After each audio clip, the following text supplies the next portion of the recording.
तो चलिए आज के इस तजिए का आगाज करते हैं।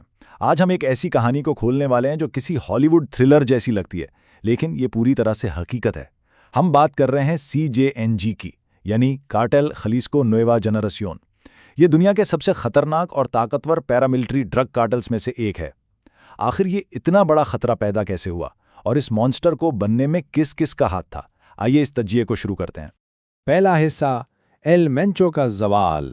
कहानी के क्लाइमैक्स पर सीधा चलते हैं। साल 2026 के शुरू में मेक्सिको का एक छोटा सा पुरसुकून पहाड़ी टूरिस्ट टाउन है तपाल्पा, जहां पत्थर की सड़कें हैं और लोग आमतौर पर छुट्टियां मनाने आते हैं। वहीं पर दुनिया का most wanted drug Lord El Mencho छुपा बैठा था। ये एक ऐसी शख्सियत था जिस पर $5 मिलियन का इनाम था, और हालत ये थी कि सालों से किसी के पास उसकी एक ताज़ा तस्वीर तक नहीं थी। 20 फरवरी को इंटेल आती है, जब उसके एक पार्टनर के एसोसिएट को ट्रैक किया जाता है। फिर 21 फरवरी को वो पार्टनर वहां से निकल जाती है और इस रिमोट कंपाउंड में एल मेंचो बिल्कुल अकेला रह जाता है। और फिर आता है 22 फरवरी का दिन। सुबह अंधेरा छड़ने से पहले ही ग्राउंड फोर्सेस और नेशनल गार्ड ने इस कंपाउंड को चारों तरफ से घेर लिया। एक शदीद गन फाइट होती है। एल मेंचो जख्मी हालत में पकड़ा जाता है, लेकिन उसे चॉपर के जरिए एयरलिफ्ट करते हुए रास्ते में ही इस किंगपिन की मौत आ जाती है। दूसरा हिस्सा, एक कार्टेल वॉरलॉर्ड का उरूज। यहाँ एक बड़ा सवाल सामने आता है। एक बिल्कुल मामूली शख्स, निमेसियो उसे घेरा सेरवांटेस, आखिर दुनिया का सबसे अमीर और खौफनाक कार्टेल वॉरलॉर्ड बना कैसे? इसकी शुरुआत एक बहुत अजीब पैराडॉक्स से होती है। 1980 की दहाई में ये शख्स अमेरिका गया, चोरी और ड्रग्स बेचने के इल्जाम में पकड़ा गया, और फिर 1997 में उसे डिपोर्ट करके वापस मेक्सिको भेज दिया गया। लेकिन वापस आकर उसने क्या किया? उसने एक पुलिस ऑफिसर बनने का फैसला किया। सोचिए, एक कन्विक्टेड ड्रग डीलर ने पुलिस फोर्स ज्वाइन की। इसका फायदा उसे यह हुआ कि उसने सिस्टम की हर खामी, हर कमजोरी और रिश्वतखोरी के हर रास्ते को बहुत करीब से और अंदर से समझ लिया। आगे चलकर बिल्कुल यही तजुर्बा उसका सबसे खतरनाक हथियार बना। ये नया ग्रुप असल में कितना खौफनाक था, इसका अंदाजा 1 मई 2015 के वाक़ये से आसानी से लगाया जा सकता है।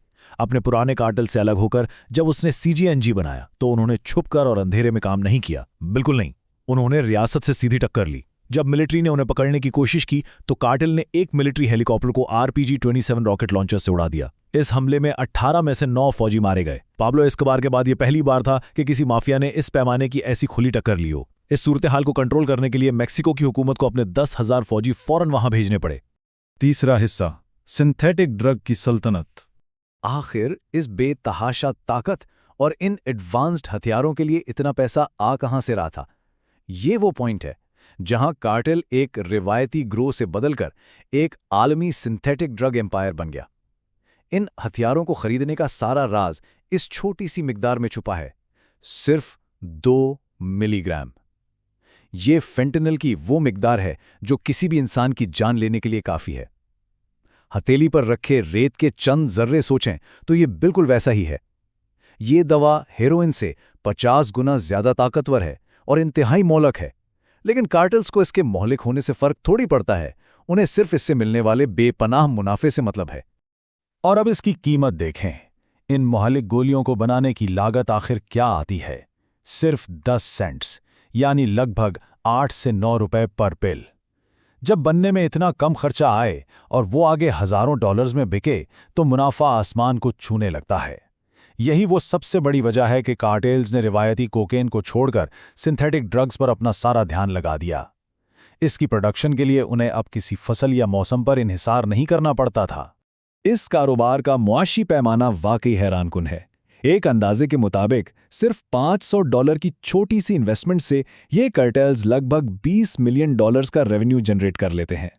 इस एस्ट्रोनॉमिकल और नाकाबिले यकीन मुनाफे ने CJNG के पास $20 बिलियन का एक वॉर चेस्ट यानी जंग का खजाना इकट्ठा कर दिया। और फिर इसी पैसे से उन्होंने हेवी वेपन्स खरीदे, अपनी प्राइवेट फौजें बनाईं और यहां तक कि मेक्सिको के अहम समुद्री पोर्ट्स को भी अपने मुकम्मल कंट्रोल में ले लिया। लेकिन इन करोड़ों डॉलर्स के पीछे जो इंसानी कीमत चुकानी पड़ी है, वो बहुत दर्दनाक है। 2023 में अमेरिका में तकरीबन 73,000 मौतें सिर्फ सिंथेटिक ओपियोइड्स की ओवरडोज से हुई, और इनमें सबसे बड़ा हिस्सा यानी 70% सिर्फ और सिर्फ फेंटेनल का था। जैसे कि सोर्स मटेरियल में ट्रैवल क्रिएटर अनन्या सूद की दुखदाई कहानी मिलती है, जिनकी मौत अचानक फेंटेनल ओवरडोज से हुई थी। ये ट्रेजेडी बताती है कि यह आफत आम लोगों की जिंदगियों को कितनी बेदर्दी से निगल रही है। चौथा हिस्सा, मेक्सिको ने कंट्रोल आखिर कैसे खोला। यहाँ एक सवाल लाजमी पैदा होता है कि मेक्सिको जैसी चलती फिरती और इस्टेब्लिश रियासत ने अपना कंट्रोल आखिर खोया कैसे। एक क्रिमिनल ग्रोह इस काबिल कैसे हो गया कि वो अपने पोर्ट्स और 100 से ज्यादा मेथ लैब्स खुलेआम चला सके। इसका जवाब रियासत के अपने सिस्टम के अंदर छुपा है, जिसे तारीख में प्लाजा सिस्टम कहा जाता है। एक ऐसी पॉलिटिकल अरेंजमेंट जो 71 साल तक चली। मेक्सिको की रूलिंग पार्टी PRI ने इन कार्टेल्स के साथ एक ना कही डील कर रखी थी। डील बहुत सिंपल थी। कार्टेल्स आम आवाम में वायलेंस या खून खराबा नहीं करेंगे और बदले में मेयर से लेकर आला ऑफिशियल्स तक सबको मुर्दीदा यानी रिश्वत मिलेगी। रियासत ने क्राइम को खत्म करने के बजाय उसे रेगुलेट करना शुरू कर दिया था, और जब ये नाजुक निजाम टूटा तो तबाही का शोर मच गया। और जब ये कार्टेल्स खुद ताकतवर हो गए तो उन्होंने हुकूमत पर अपना नया कानून लागू कर दिया, प्लाटा ओ प्लोमो, यानी चांदी या सीसा। आसान लफ्जों में इसका मतलब था कि या तो 5 लाख पैसों की रिश्वत पकड़ लो या फिर गोली खा लो।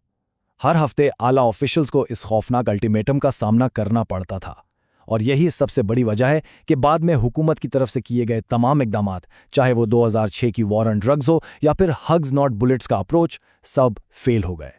कानून नाफिज करने वालों के सरों पर हर वक्त मौत का साया जो मंडलाता। पांचवां हिस्सा, इस बहरान में अमेरिका का अपना किरदार। सच्चाई यह है कि इस बहरान को इस लेवल तक लाने में अमेरिका की अपनी पॉलिसी ब्लंडर्स का भी एक बहुत गहरा हाथ रहा है। हिस्ट्री बताती है कि 1980 की दहाई में CIA ने कॉन्ट्रास को ट्रेन करने के लिए मेक्सिको के ड्रग लॉर्ड्स के रांचेस का इस्तेमाल किया था। ये डिटेल ऑफिशियल रिकॉर्ड्स में मौजूद है। फिर 1994 में NAFTA एग्रीमेंट पास हुआ।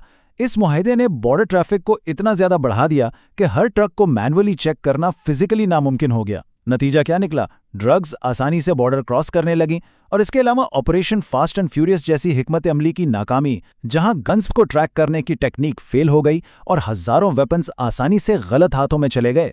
नाफ्टा के असरात को गौर थोड़ा और गहराई से देखें। जब सस्ती अमेरिकन फसलें मेक्सिको आईं तो वहां मकई की कीमत में अचानक 65% कमी आई। इस मैसिव माशी झटके ने साल 2007 तक तकरीबन 20 लाख किसानों को बेरोजगार कर दिया। अब जब लोग माशी तौर पर इतने मजबूर होंगे तो क्या होगा? बदकिस्मती से यही बेबस किसान पैसों की मजबूरी के तहत कार्टेल्स के फुट सोल्जर्स बनने पर मजबूर हो गए। दूसरी तरफ एदाद-ओ-शुमार बताते हैं कि इन कार्टेल्स के पास जो हथियार हैं उनमें से 70% सीधा अमेरिका से स्मगल होकर आए हैं। यानी एक तरफ बर्बाद माइशत ने उन्हें फौज दी और दूसरी तरफ पॉलिसी के लूप होल्स ने उन्हें डेडली हथियार दे दिए। छठा और आखिरी हिस्सा, एक ना खत्म होने वाली जंग। जब आखिरकार एल मेंचो मारा गया तो शायद दुनिया को लगा कि अब अमन का रास्ता खुल जाएगा, लेकिन हकीकत बिल्कुल मुख्तलिफ थी। उसकी मौत के फौरन बाद CJNG ने नार्को टेररिज्म की स्ट्रैटेजी अपनाई। उन्होंने रियासत के खिलाफ सीधी जंग छेड़ दी।